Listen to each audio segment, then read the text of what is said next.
The purpose of PMLA Act 2002. Why this act is enacted?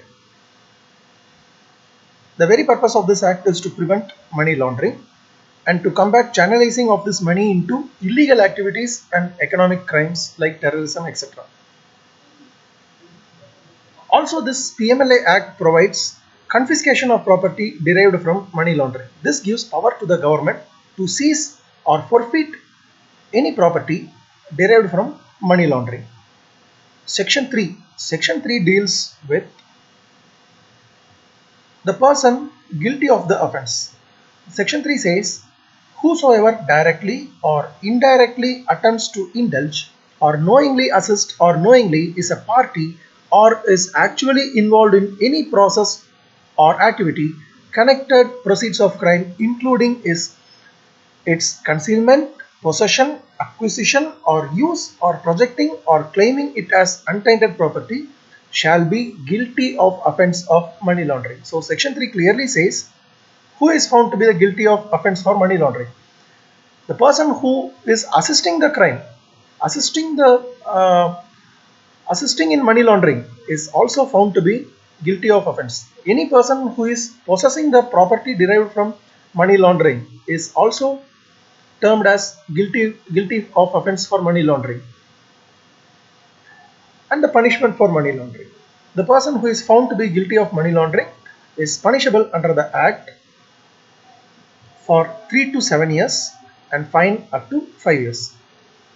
If the offence is regarding narcotic drugs, use or possession of narcotic drugs, then the punishment may extend up to 10 years. Next, section 5. This section 5 is something interesting. Attachment, adjudication and confiscation.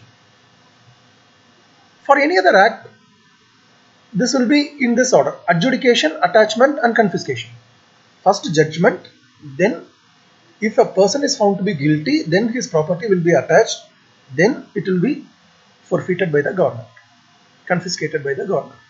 But here in PMLA, attachment comes first. First attachment, then adjudication and then confiscation. So this act gives power to director or deputy director to attach any property if they have got any reason to believe.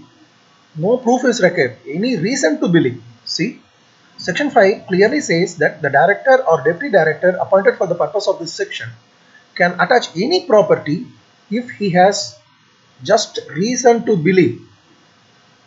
This reason should be recorded in writing. This is the only guard for the person. But if the director has any reason to believe, then they can attach any property. But under one condition: the complaint has to be filed in relation to scheduled offences under section 173 of Code of Criminal Procedure 1973 or 2 of 1974. Because PMLA, this Prevention of Money Laundering Act, primarily deals with the proceeds of crime generated from scheduled offence. So a complaint has to be registered under scheduled offence under section 173 of Code of Criminal Procedure 1973 to attach a property. That's all.